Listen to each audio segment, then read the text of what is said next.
porque si no entienden fisiología, que es lo básico, no van a entender la parte de patología. Vamos a hacer un breve repaso de lo que es fosfocálcico, ¿ya? De fisiología. ¿Sí? Si quieren, enciendan la de atrás. Y creo que eso lo vamos a...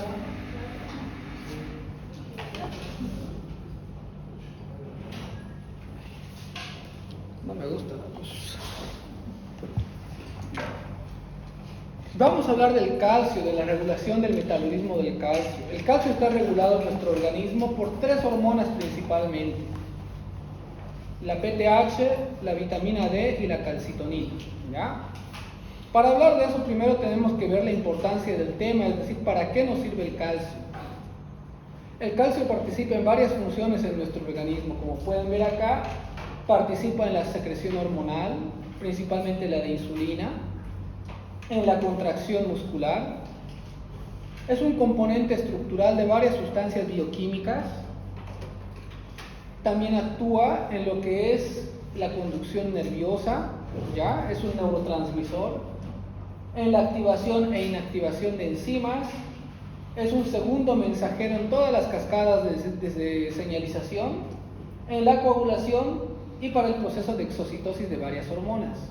Entonces, como se dan cuenta, el calcio tiene una gran importancia en nuestro organismo. Sin el calcio hay muchas funciones que no se efectuarían de manera adecuada, ¿ya? Generalidades acerca del calcio. El calcio se encuentra en un 99% depositado en los huesos, ¿ya? Apenas 1% es el que se encuentra circulando en la sangre, y este se puede dividir en 2 espacios. Una forma libre o ionizada, es decir, calcio libre, que es un 50% aproximadamente, y el otro 50% de este calcio que está en la sangre está unido a otras sustancias como las proteínas, la albúmina, fosfato y citrato. Punto importante para entender el tema, que el 99% del calcio está en el hueso, ¿ya? Ahora vamos a ver cada una de las hormonas que regulan el calcio. Primero vamos a hablar de la PTH, que es la paratormona, ¿ya? Esta de acá es sintetizada y secretada en las glándulas paratiroides. Si se acuerdan, en la clase de tiroides hemos visto que esta se encuentra ubicada, esto no se borra, en la parte de la tiroides. Tenemos la tiroides y en los polos de cada lóbulo tenemos las glándulas paratiroides. Esas son las encargadas de producir la PTH, la paratormona, ¿ya? Por eso en una cirugía de tiroides, muchas veces al sacar la tiroides, estas son tan pequeñas que el cirujano, si no tiene mucha experiencia, no las identifica y las retira también, ¿ya? Entonces, esa hormona que se llama PTH tiene varias funciones. Su principal función es aumentar el calcio en sangre, ¿ya? Entonces, es algo que tienen que saber para entender el tema. PTH, su función es aumentar la calcemia, aumentar el calcio en sangre. ¿Cómo lo realiza? Tiene varios mecanismos. Los principales son 3. Uno, a través de la resorción ósea. ¿Qué significa eso? Que nosotros hemos dicho que tenemos ¿qué porcentaje de calcio en el hueso? 99%. Un 99%, ¿ves? Si por algún motivo nosotros, por ejemplo, si no comiéramos nada todo el día, no tendríamos un aporte de calcio. ¿Qué haría nuestro organismo? Nuestras paratiroides harían que todo el calcio que se encuentra acá salga a la sangre, es decir, retiran el calcio del hueso. Ese es un mecanismo de acción por el cual eleva el calcio. Fíjense, aumenta la resorción ósea de calcio, es decir, retira el calcio del hueso y lo lleva a la sangre, por eso aumenta el calcio en la sangre. ¿Qué otro mecanismo de acción tiene?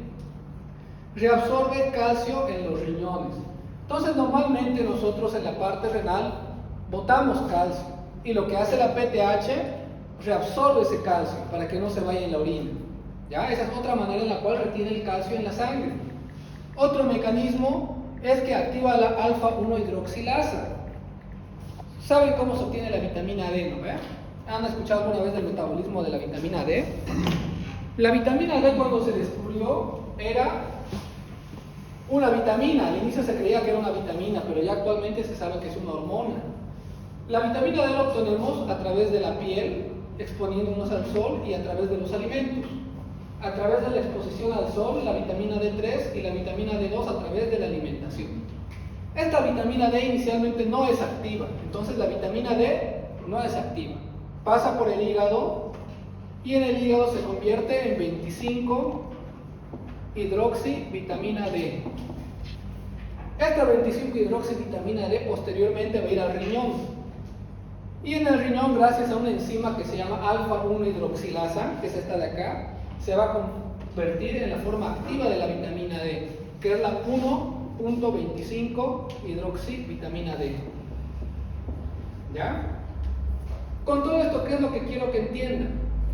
Que la PTH activa esta enzima, y esta enzima es la que va a activar la vitamina D. Y la función de la vitamina D es la absorción de calcio a nivel intestinal. Entonces, si se fijan, son tres mecanismos por los cuales aumenta el calcio. A través de la resorción del hueso, le saca calcio al hueso. A nivel renal, reabsorbe todo el calcio. Y a nivel intestinal, aumenta la absorción del calcio. ¿Por qué? Porque activa la vitamina D. ¿Dudas hasta el momento? Porque si no, no van a entender más adelante. Y van a estar aburridos. ¿Podemos explicarnos un poquito eso? Ya. Solo cómo salen de los huesos. Perfecto. No se puede poner eso. ¿Ya? Entonces, PTH, su función es aumentar el calcio. ¿Ya? Tres mecanismos. Resorción ósea. A través de la resorción ósea, retira el calcio del hueso. La segunda, a nivel renal, hay una reabsorción renal del calcio. Y la tercera forma es un poco más complicada de entender, es la que les dije. Activa esta enzima, y esta enzima va a transformar la vitamina D inactiva en activa. Y la función de la vitamina D es absorción del calcio a nivel intestinal. O sea, de manera indirecta, ¿qué va a hacer? Va a aumentar la absorción de calcio a nivel del intestino. ¿Ya? No sé si entienden. Esto de acá se necesita sí o sí esa enzima para activar la vitamina D. Y la vitamina D, su función es la absorción de calcio a nivel intestinal. O sea, si no tenemos esta enzima, no va a haber quien activa la vitamina D y por ende no va a haber absorción de calcio a nivel intestinal. Entonces son esos los tres mecanismos por los cuales la PTH hace que haya un aumento de calcio en la sangre. ¿Ya? Luego vamos a hablar de la vitamina D. Lo que les expliqué, tenemos varias formas de vitamina D. Tenemos el colecalciferol, el colecalcidiol, la vitamina D2 y la vitamina D3. La vitamina D la obtenemos de dos fuentes, de la alimentación y de la exposición al sol a través de la piel. Esta vitamina D inicialmente no está activa, es decir, no tiene ningún efecto biológico, no cumple ninguna función. Para activarse tiene dos pasos. Primero va a ir a nivel hepático y en el hígado se va a transformar a 25 hidroxivitamina D. Y después esta 25 hidroxivitamina D, que tampoco es activa, va a tener una segunda activación. Va a ir hasta el riñón y en el riñón se va a transformar, gracias a la 1-alfa hidroxilasa, se va a transformar en la forma activa. La forma activa de la vitamina D, es la forma biológica, la que tiene todos los efectos, es la 1.25 hidroxivitamina D. Entonces, esta de acá es la forma activa de la vitamina D, es la forma que se va a unir a su receptor y va a cumplir todas las funciones de la vitamina D. ¿Cuál hemos dicho que es su función? La absorción del calcio a nivel intestinal. Es de esa manera que aumenta el calcio en la sangre, ¿ya? Entonces, es básicamente todo lo que les he dicho acá. Y fíjense, acá hay algo importante. Todo lo que hemos hablado hasta el momento es del calcio, pero el calcio está muy relacionado al fósforo. Y en este caso de acá, la PTH hemos dicho que aumenta el calcio, pero aumenta la excreción renal de fósforo, o sea, hace que botemos fósforo. Entonces, en resumen, PTH aumenta el calcio en la sangre y disminuye el fósforo, ¿ya? En cambio, la vitamina D, fíjense, esta es la forma activa. Hemos dicho que primero es esta forma en el hígado, después va al riñón y se forma la forma activa. Y acá inhibe la liberación de PTH y aumenta la absorción de calcio y de fósforo. Entonces, vitamina D aumenta el calcio y aumenta el fósforo. E inhibe a la liberación de PTH. Es una retroalimentación negativa, es lo mismo que el perfil tiroideo. Si se recuerdan del perfil tiroideo, mejor dicho, del eje tiroideo, hay una retroalimentación negativa, ¿no ven? ¿Eso qué significa? Nosotros tenemos a nivel central la TSH que actúa en la tiroides, estimula la producción de T4 libre y esta tiene un efecto negativo, es decir, la controla. Y hay ese tipo de control. Acá pasa lo mismo, pero le cambiamos los nombres. Acá tenemos PTH. Hemos dicho que la PTH, ¿qué va a hacer con la vitamina D? La va a activar, ¿no? Porque estimula la alfa-hidroxilasa. Entonces, ¿qué nos va a hacer? Nos va a aumentar la vitamina D. Vitamina D. Y la vitamina D va a ir a hacer una retroalimentación negativa a la PTH, la va a inhibir. Inhibe la PTH. Es lo mismo de tiroides, solo cambian los nombres nada más. ¿Ya? Todo es retroalimentación negativa, es fácil de entender. Lo único que cambian son nombres. Y por último vamos a hablar de la calcitonina. Ya no funciona esta cosa. De la calcitonina, ¿ya? Acá. La calcitonina es la otra hormona que se encarga de la regulación del calcio. Pero esta es la acción opuesta a la PTH. Esta disminuye los niveles de calcio en la sangre. ¿Dónde hemos visto la calcitonina? Recuerdan, ya hemos hablado de la calcitonina, la anterior clase. ¿Cuándo la solicitamos y por qué la solicitamos? Hemos hablado de cáncer de tiroides, ¿no ve? El cáncer papilar y el folicular, hacemos seguimiento con qué sustancia, qué es lo que solicitamos en el tiempo, tiroglobulina. Y cuando hemos hablado de cáncer medular de tiroides, ¿con qué hacemos el seguimiento? Con calcitonina. Es esta misma calcitonina, ¿ya? Entonces la calcitonina es producida por las células C de la tiroides. Son las células parafoliculares, ¿ya? No las foliculares. Y su función es reducir los niveles de calcio en nuestro organismo. ¿Cómo lo hacen? Porque inhiben la reabsorción renal de calcio, es decir, tiene un efecto contrario. La PTH lo que hace, reabsorbe el calcio del riñón antes de que lo orinemos. Y esta tiene un efecto contrario, esta inhibe esa reabsorción. Y también inhibe la reabsorción ósea del calcio. Hemos dicho que la PTH saca calcio del hueso a la sangre, esta tiene un efecto contrario, la mantiene en el hueso, ¿ya?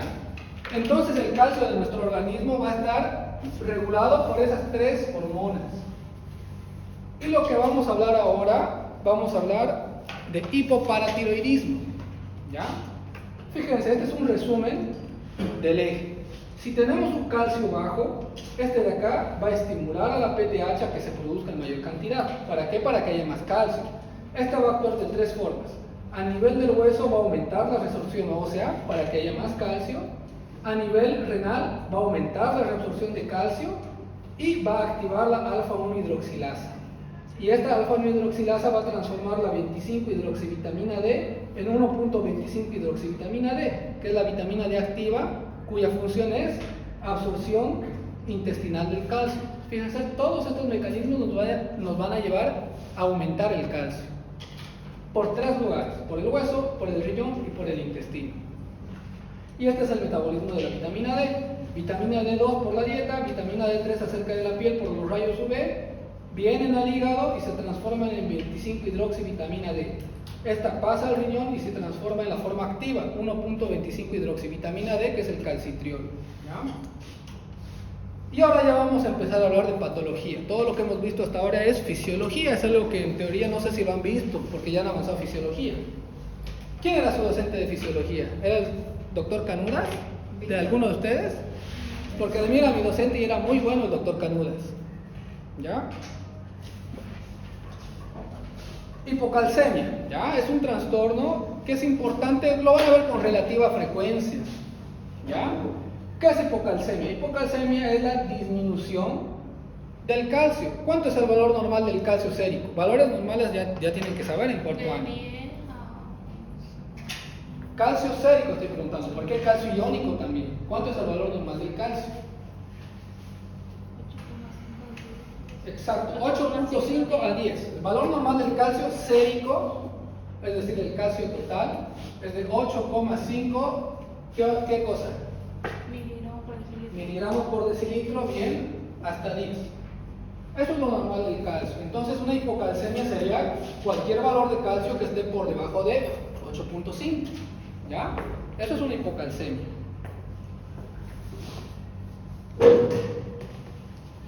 Causas. Tenemos varias causas de hipocalcemia, ¿ya?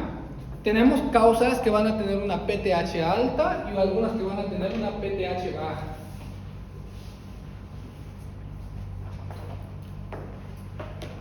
Primero vamos a hablar de las que tienen una PTH baja. ¿Cuál es la función del calcio? Del PTH, perdón. ¿Aumentar o disminuir el calcio? Aumentar. Entonces, si tenemos una deficiencia de PTH, vamos a tener una hipocalcemia, ¿no ve? Fíjense, PTH baja puede ser adquirido o congénito. Congénito lo vamos a dejar de lado porque son síndromes muy complejos que ni siquiera los vamos a ver. Vamos a ver la parte de adquiridos. Y en esta parte, las dos causas más importantes son posquirúrgicas y autoinmunes, ¿ya? La más frecuente es la posquirúrgica, que yo lo veo a diario. Hoy vi una paciente que tenía un cáncer de tiroides, le hicieron una tiroidectomía y ahorita está con una hipocalcemia. Probablemente, ¿por qué? Porque el cirujano ya se llevó las paratiroides, ¿ya? Entonces es una causa frecuente, posquirúrgico y causas autoinmunes. Tenemos otras causas también, irradiación cervical, con radioyodo, infiltrativas, hipoparatiroidismos transitorios, hipomagnesemia y demás. Las principales son las dos primeras. Y tenemos algunas con una PTH alta, como por ejemplo el pseudo hipoparatiroidismo. ¿Qué es pseudo? Falso, ¿no ve? Es decir que acá en realidad no hay un hipoparatiroidismo. ¿Qué es lo que pasa? En estos casos, imagínense, tenemos una PTH. Esta PTH nos va a aumentar el calcio, aumenta el calcio. Y bueno, para que tenga acción la PTH tiene que unirse a su receptor. ¿Qué pasa si hay una resistencia a la PTH? Es decir, tenemos una célula en el hueso. La PTH tiene que unirse ahí, ¿para qué? Unirse para que ésta pueda liberar todo el calcio a la sangre. Pero si hay una resistencia en esta parte, ¿qué pasa? No va a haber efecto. ¿Por qué? Porque hay una resistencia a esa hormona. Entonces, ¿qué va a ocasionar esto? Como no hay respuesta a esto, la PTH va a decir, no hay una respuesta a nuestra hormona, tenemos que aumentar la producción. Entonces va a aumentar y aumentar. Y a pesar de que aumenta, hay una resistencia acá, entonces nunca va a haber efecto. Eso es pseudo. ¿Por qué? Porque es falso. En realidad la PTH está alta, pero es como si estuviera baja. ¿Por qué? Porque hay una resistencia a esa hormona por parte de su receptor. ¿Ya? Entonces esa es una causa también. Y tenemos varias causas en las que vamos a tener un calcio alto, pero con una PTH que va a estar alta también, intentando compensar esa resistencia. ¿Ya? Ahora vamos a hablar uno por uno de las causas de hipocalcemia. Vamos a hablar de la principal, que es el hipoparatiroidismo. El hipoparatiroidismo es la incapacidad de producción y de secreción de PTH por parte de las paratiroides. Fíjense, es lo mismo que hipotiroidismo. Hipo es poco, ¿no ve? Hipotiroidismo es que no produce cantidad suficiente de hormonas tiroideas. Acá lo mismo, hipoparatiroidismo es una producción o secreción insuficiente de paratormona. ¿Ya? Etiología, es decir, las causas. Hemos dicho que las principales son posquirúrgicas y autoinmunes. En el caso de las autoinmunes, siempre en una enfermedad autoinmune pedimos anticuerpos. En el lupus, ¿qué se pide? Se pide el anti-DNA. En la artritis, anti-CCP. En la enfermedad de Graves-Basedow, ¿qué pedimos? ¿Qué anticuerpo?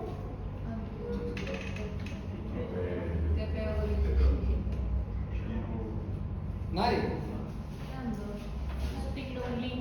Ya les he pasado y hemos pasado clases. ¿Qué anticuerpo se pide para diagnosticar un Graves-Basedow? Antitrauma, un anticuerpo antirreceptor de TSH. para diagnosticar una tiroiditis crónica de Hashimoto, anti-TP o antitiroperoxidasa. Y en este caso, ¿qué anticuerpo pedimos para diagnosticar un hipoparatiroidismo autoinmune? Pedimos un anticuerpo antirreceptor sensor del calcio. Si es positivo, nos indica que es una causa autoinmune, pero de lejos la causa más frecuente es posquirúrgica.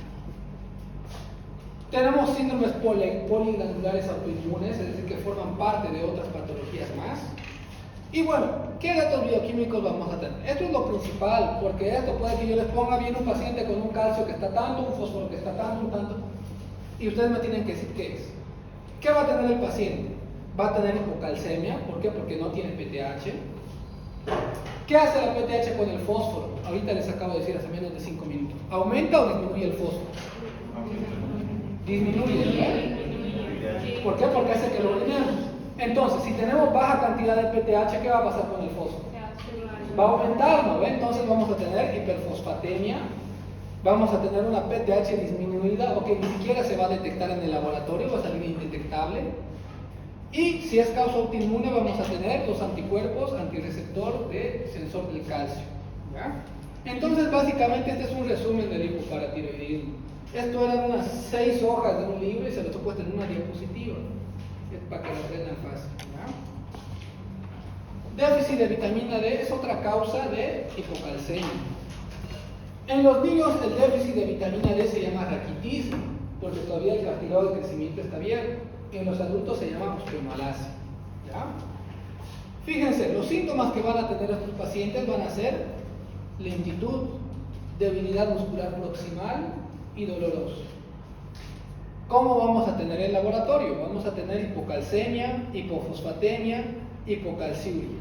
Y vamos a medir los niveles de vitamina D. El valor normal de vitamina D es mayor a 30, ¿ya? Niveles recomendados son mayores a 40. La vitamina D, como les digo, no es una vitamina como tal, es una hormona que tiene varias funciones, participa de todo lo que es el metabolismo fosfocálcico, como están viendo, y participa también en el sistema inmunológico, ¿ya? Valor normal arriba de 30. Y esto de acá igual pueden aprendérselo. Cuando está entre 20 y 30 se dice vitamina D insuficiente. Menor de 20, deficiencia de vitamina D, ¿ya? Si no tiene vitamina D, ¿cuál creen que va a ser el tratamiento? Vitamina D, ¿no? Entonces el tratamiento es vitamina D. En la vitamina D insuficiente van a darle 100.000 unidades cada mes por 4 dosis, ¿ya? Ese es el tratamiento. Doctor, un doctor también nos enseñó que para dar vitamina D se tiene que dar con calcio para que se pueda absorber. Dependiendo, no necesariamente. Si tienes un calcio normal, no tienes por qué darle calcio.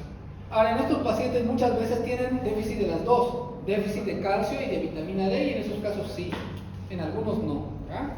Todos tenemos un aporte diario de vitamina D. El requerimiento que tenemos de vitamina D es de 1000 unidades diarias, todos.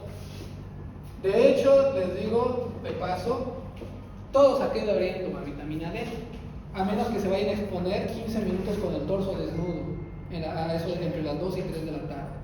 Porque como han visto, la vitamina D se la obtiene de la exposición al sol, ¿ya? Y si no se exponen al sol, no tienen formación de vitamina D. De hecho, en varios países, en los que, por ejemplo, en los europeos, en Canadá, las políticas de salud a todas las personas les dan vitamina D, porque son países en los que no hay sol. No se exponen al sol y tienen deficiencia de vitamina D, aumento de riesgo de osteoporosis y de infecciones. Yo tomo vitamina D todos los días y no tengo deficiencia, pero es mi aporte diario. El aporte diario de todos es 1000 unidades internacionales. Entonces, en los pacientes que tienen insuficiencia, que hemos dicho que es entre 20 y 30, se les da 100.000 unidades cada mes por 4 dosis. O sea, en total, ¿cuántas unidades se le daría? 400.000. Ese es el tratamiento. Después de eso, volvemos a medir la vitamina D. Si sigue debajo de 30, repetimos de nuevo lo mismo, hasta que esté arriba de 30. Una vez que está arriba de 30, damos dosis de mantenimiento, que es 1000 unidades diarias. Cuando hay una vitamina D deficiente, o sea, menos de 20, damos la misma cantidad, 100.000 unidades, pero cada 2 semanas. Igual por 4 dosis, o sea, 400.000 unidades. Volvemos a medir la vitamina D. Si esta es arriba de 30, damos dosis de mantenimiento. Si sigue debajo de 30, seguimos dando y repitiendo hasta que esté superior a 30. ¿Ya? Doctor, la toma de luz solar se hace en cualquier hora del día, no era solo en el amanecer y en el atardecer. Por eso es lo ideal. Generalmente el sol, el que tiene más radiación ultravioleta y demás, es entre las 11 de la mañana hasta las 3 de la tarde. Entonces, fuera de esos horarios es lo mejor tomarlo. ¿Ya? Pero como les digo, nadie de acá me imagino que se desnuda y se pone 15 minutos al sol. ¿No ve? Entonces, si no vamos a hacer eso, puedes tomar vitamina D, 1000 unidades diarias. ¿Ya? Otras causas de hipocalcemia. Acá hay algo importante que quiero que sepan porque muchos de los internos cuando llegan no saben y los médicos tampoco saben. Hemos dicho que el calcio circula en qué formas en la sangre. Ahorita hace menos de 3 minutos les he dicho. Hemos dicho que el 99% está en el hueso, 1% en la sangre. Y ese 1% en la sangre, ¿cómo se divide? 50% es iónico, es decir, calcio libre que está en la sangre, y el restante está unido a albúmina, fósforo, citratos y demás. ¿Ve?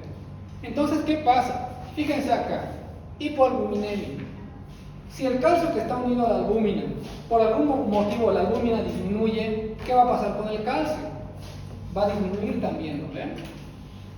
Causas de hipoalbuminemia: desnutrición, enfermedades hepáticas, enfermedades renales. Entonces, ¿qué pasa acá? Fíjense, por cada 1 gramo de albúmina, por cada 1 gramo que desciende por debajo de 4, disminuye 0.8 miligramos de calcio serio. ¿Ya? ¿Por qué es importante esto? Porque hay muchos que piden interconsultas. ¿Por qué? Porque ven un paciente que tiene un calcio, por ejemplo, de 7,4, una hipocalcemia severa, y te piden, doctor, véalo, mi paciente está con hipocalcemia. Tú le haces examen físico y está normal, no tiene signos de hipocalcemia. Ves su albúmina y su albúmina está 2. Entonces es por eso, hay una fórmula para corregir el calcio. Este calcio, por ejemplo, acá les voy a poner calcio de 7,4 y una albúmina de 2. Este calcio no es real, es mentira. En el laboratorio les va a salir eso. Ustedes tienen que hacer una fórmula que se llama calcio corregido. Y la fórmula es la siguiente. Calcio corregido es igual a la albúmina, que ¿cuánto es el valor normal de albúmina? Es 4. 4 menos la albúmina que les viene acá, que sería 2. Todo esto lo multiplican por 0,8 más el calcio que les sale en el laboratorio. Esa es la fórmula. Entonces hagamos el ejercicio. A ustedes les dicen un calcio de 7.4 y albúmina de 2. Entonces nosotros hacemos 4 menos 2, ¿cuánto es? 2. Por 0,8, saquen celulares, calculen. ¿Cuánto es 2 por 0.8? 1,6.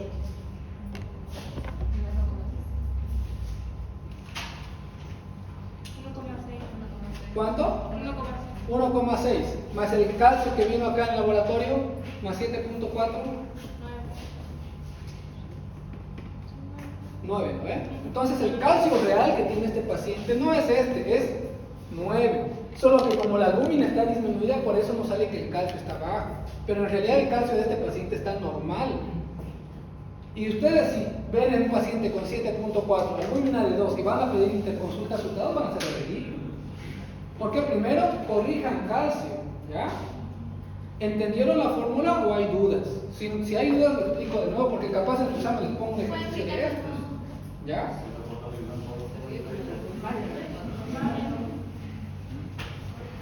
Vamos a hacer unos cuantos ejercicios. Quiero que entiendan. Si la albúmina está disminuida y su calcio está bajo, ese calcio no es real. ¿Ya? Por eso, si te disminuye la albúmina, tienes que corregir tu calcio. Siempre se pide calcio y albúmina para sacar el calcio corregido. Y la fórmula de calcio corregido es 4, que es el valor normal de la albúmina, menos la albúmina que les va a venir en el laboratorio, y todo esto lo van a multiplicar por una constante que es 0,8.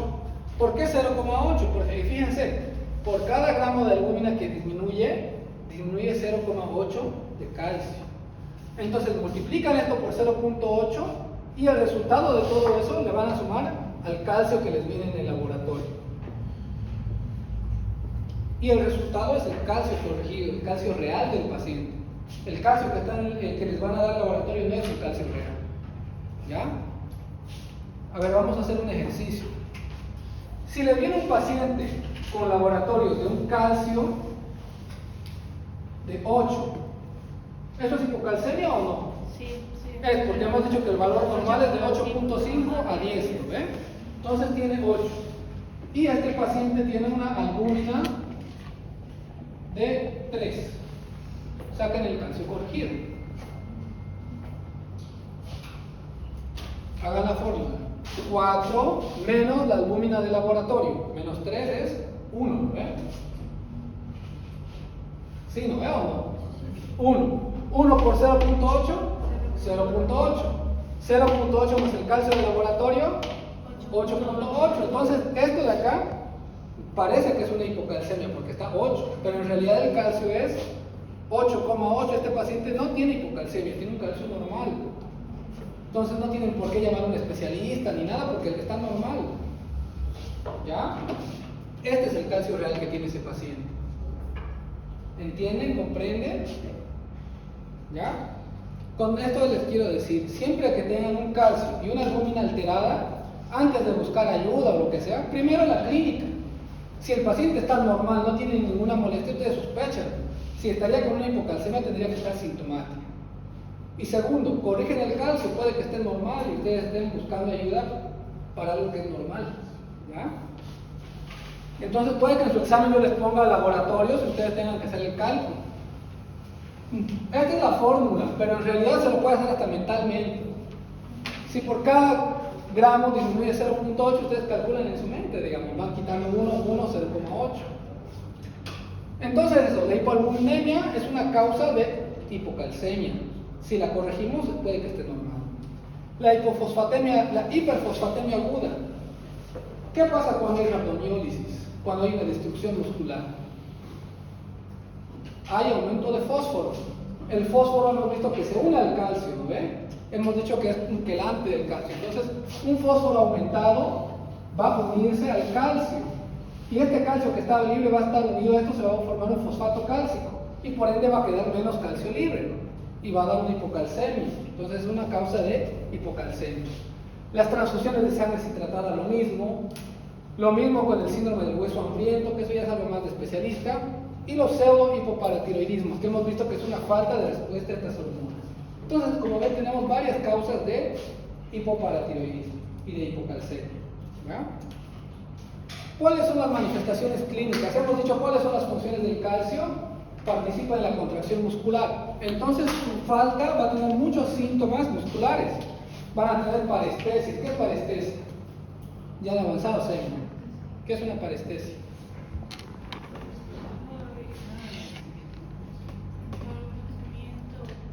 Adormecimiento, ¿no ven? ¿Y cómo le van a preguntar al paciente? ¿Tiene parestesia? Le van a decir. Pueden decirle tiene adormecimiento, tiene sensación de que hormiguitas están caminando en sus pies, y el paciente le va a decir, sí doctor, siento todo eso en mi boca, en mis manos, en mis pies. ¿Qué es tetanía?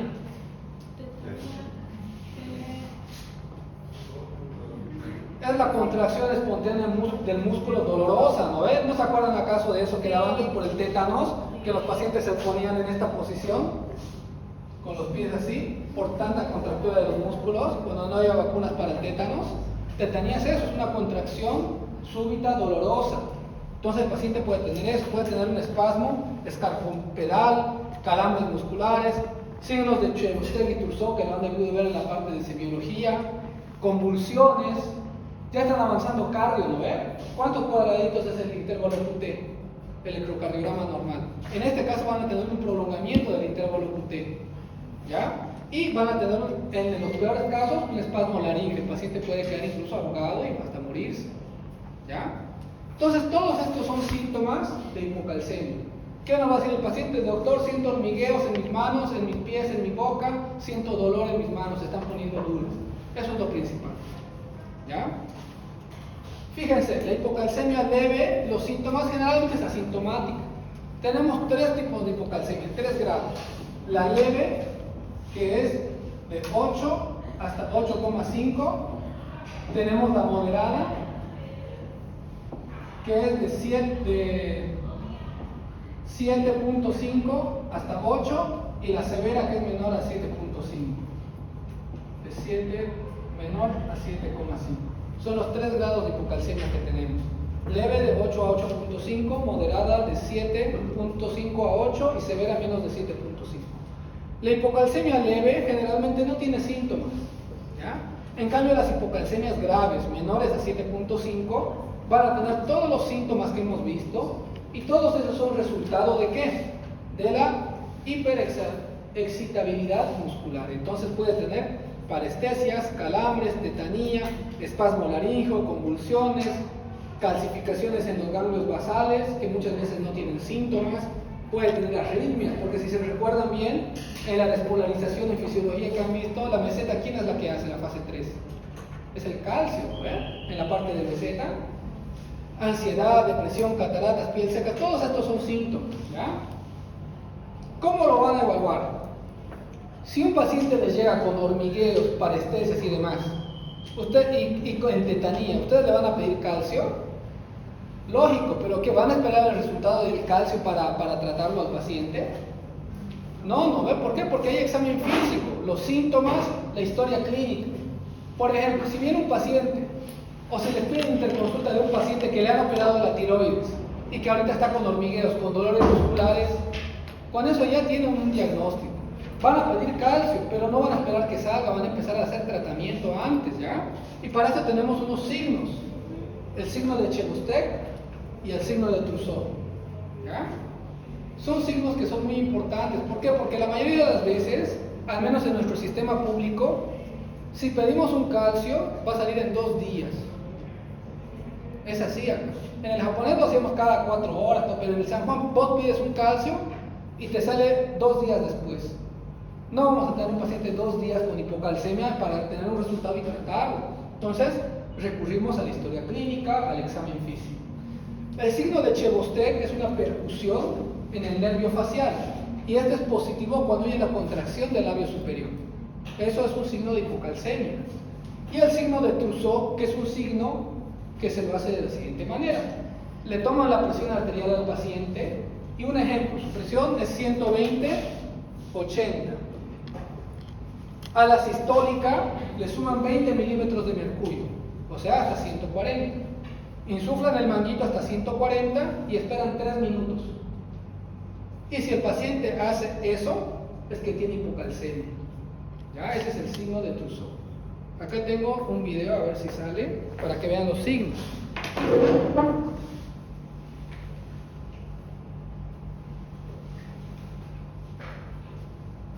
Ese es el signo de Chebustek. Fíjense cómo mueve el labio. Y este de acá es el signo de Trousseau. Insufla el manguito, fíjense esa mano. Hace eso.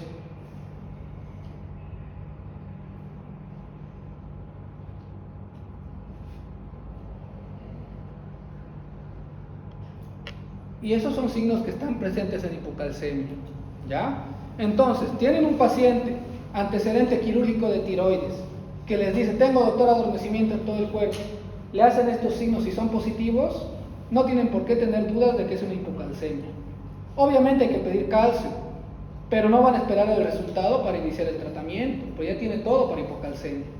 Este tipo de cosas no se espera al laboratorio porque el paciente puede hasta morir, además de que es doloroso que esté con todo el cuerpo contraído, ¿ya?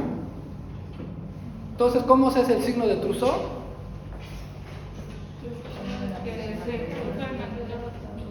Se insufla el manguito, se toma la presión primero, y a la presión sistólica le aumentan 20 milímetros de mercurio y lo dejan por 3 minutos, ¿ya? Y si en esos 3 minutos no hacen ningún movimiento con la mano, está normal la mano, significa que probablemente no hay hipocalcemia y no tenemos que iniciar un tratamiento de emergencia. Pero si el paciente en menos de 1 minuto hace esto, es una hipocalcemia severa.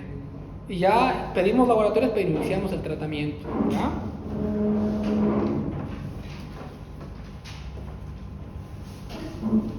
Entonces ya tenemos un paciente ya que tiene todos esos signos, ya nosotros podemos decir que tiene una hipocalcemia. ¿Cuál es el tratamiento?